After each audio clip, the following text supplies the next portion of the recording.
अस्सलाम वालेकुम गाइस, कैसे हैं आप सब। उम्मीद करती हूँ कि आप सब बिल्कुल ठीक होंगे और खुश व खरम अपनी ज़िंदगी गुजार रहे होंगे। ज़िंदगी की असल खूबसूरती ये नहीं कि आप कितने खुश हो, बल्कि ज़िंदगी की असल खूबसूरती तो ये है कि दूसरे आपसे कितना खुश हैं। इस अच्छी सी बात के साथ मैं अपना व्लॉग का आगाज़ करती हूँ। सुबह सवेरे मैंने अपने घर को साफ़ सुथरा किया, जो कि डेली रूटीन में आता है। साफ़ सुथरा करके मैंने अपने बच्चों को उठाया और जल्दी जल्दी उनको तैयार करके आज मुझे जल्दी से बाहर निकलना था, क्योंकि शाम को हमारा बीबीक्यू का प्लान था फैमिली के साथ ही मुझे 2 और काम भी करने थे। एक, मुझे डॉक्टर के पास जाना था, अपने दांत ठीक करवाने थे, चेक करवाने थे, और दूसरा मुझे अपनी एक फ्रेंड की हेल्प के लिए जाना था। तो मैंने सोचा कि अपने बच्चों को साथ ही लूँ और मैं जाऊँ। जब हम लोग छिनवन पहुँचे, क्योंकि छिनवन में से काफ़ी अच्छी चीज़ें मुझे मिल जाती हैं, जैसे कि सब्ज़ी, फ्रूट्स और कोई भी छोटी छोटी शॉपिंग करनी हो तो आपको छिनवन से अच्छे दामन में सब कुछ मिल जाता है। तो मैं जब छिनवन में पहुँची, बस से उतरी तो काफ़ी वहाँ पर पुलिस एम्बुलेंस खड़ी थी। मेरा दिल पहले घबरा गया कि हुआ क्या है, आखिर यहाँ पर इतनी पुलिस क्यों है। जब मैं आगे जाती हूँ तो एक बच्ची खून में लथपथ, उसका हैंड और से ऊंचा ऊंचा करके रो रही थी। मेरा काफ़ी दिल परेशान हुआ। मैंने जब लोगों से वहाँ पे पूछा तो पता चला कि माँ बाप दोनों फ़ोन में बिज़ी थे और बच्ची जो है वो बस के साथ थोड़ी सी टकरा गई है, पर अल्लाह का शुक्र है कि बच्ची ठीक है। अच्छा जी, उसके बाद मैं पहुँच गई उस जगह पे जहाँ पे मेरी फ्रेंड ने बोला कि यहाँ पे इनको जॉब के कुछ वर्कर्स चाहिए और मेरी फ्रेंड को जॉब की ज़रूरत थी।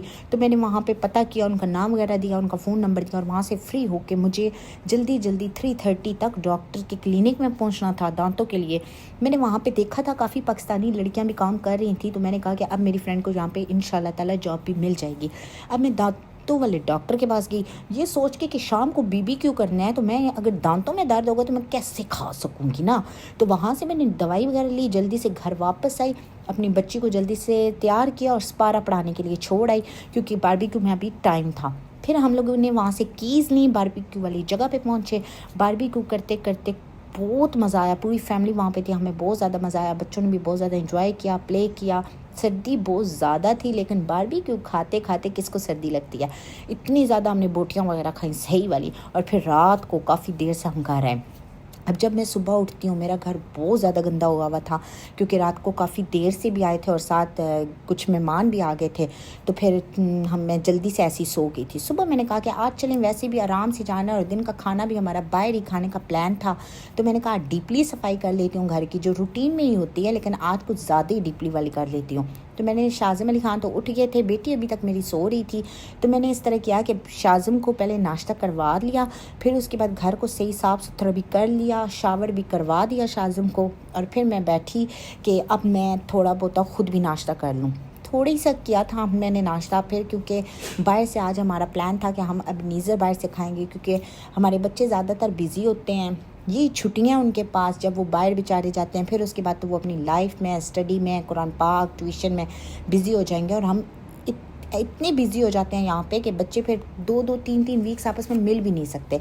तो हमने कहा कि क्यों ना आज दिन को हम जो खाना है वो एबेनेज़र से खाएं, जो कि काफ़ी अरसे से हमने सोचा हुआ था। जल्दी से मैंने नाबिया को उठाया।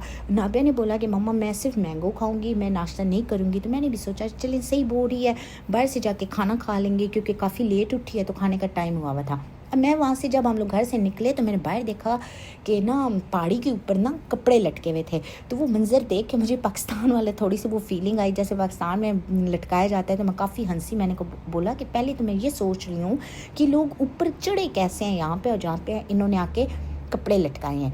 अच्छा, मेरे बच्चे बहुत ज़्यादा हैप्पी होते हैं जब वो बाहर जाते हैं, तो आपस में काफ़ी एमटीआर में बैठ के उन्होंने बातें वगैरह भी की। फाइनली हम लोग एबेनेज़र पहुंच गए। एबेनेज़र जो है वो ख्वाहिंग एमटीआर के बिल्कुल पास है। साथ ही मैंने देखा कि चलो जी यहाँ पे पेट भर के खाओ, साथ ही एक्सरसाइज करो, और सबसे अच्छी चीज़ मुझे वहाँ पे लगी कि अगर आपके पास गाड़ी है अपनी तो वहाँ पे 3 घंटे के लिए आपको फ्री पार्किंग दी जाएगी। जो फिर पहले पढ़ के मुझे थोड़ा सा लगा कि ये झूठ तो नहीं होगा, फिर मैंने कहा नहीं, अगर झूठ होगा तो ये लिखेंगे नहीं ऐसे, क्योंकि ये तो सच्ची बात ही लिखते हैं हांगकॉन्ग वाले। फिर हम लोग एबेनेज़र के अंदर पहुँचे। खाना बहुत अच्छा था, हम लोगों ने इतनी क्वांटिटी में मंगवाया जितना खाना था, लाइक ना तो हमने ज़्यादा मंगवाया कि वेस्ट ना हो, तो लेकिन हमने हर चीज़ थोड़ी थोड़ी चखी। तो फिर उसके बाद बच्चों के लिए पिज़्ज़े भी ऑर्डर किए, बच्चों के लिए फ्रेंच फ्राइज़ भी ऑर्डर की, ड्रिंक्स भी सब ने ऑर्डर किए, हमने अपने राइस और कड़ी भी ऑर्डर की, साथ हमने अपने बिरयानी भी ऑर्डर कर ली। लेकिन हमारा बिल बहुत अच्छा बना। ओनली $403, जो कि अगर हम बाहर कहीं से खाते हैं ना, देसी होटल से इतना ज़्यादा खाना अगर हम ऑर्डर करते तो हमारा काफ़ी बिल बन जाता। तो यहाँ पे हमारा बिल भी सही मुनासिब रेट में बना था। अच्छा जी, खा पी के हम लोगों ने सोचा कि अब बच्चों को थोड़ा सा एंजॉय करा लिया जाए, क्योंकि बच्चे बाहर निकले हुए हैं, थोड़ी सी इनकी छुट्टियाँ रह गई हैं, हमारी भी थोड़ी सी छुट्टियाँ रह गई हैं, तो थोड़ा टाइम और ज़्यादा स्पेंड कर लेते हैं। तो साथ एक प्लाजे के अंदर ही जगह थी, वहाँ पर बच्चों ने काफ़ी इंजॉय किया, गेम्स वगैरह प्ले की, और हम काफ़ी ज़्यादा फिर बच्चे थक भी गए थे। अब हमने सोचा कि चलें जी घर का प्लान करते हैं। अगर आपको आज का मेरा व्लॉग अच्छा लगा हो तो प्लीज़ लाइक करें, सब्सक्राइब करें और दुआओं में हमेशा याद रखें। इजाज़त दीजिए, नेक्स्ट व्लॉग में मिलते हैं इंशाल्लाह ताला। अपना भी बहुत ज़्यादा ख्याल रखें, अपने बच्चों का ख्याल रखें और सर्दी से महफूज रहें।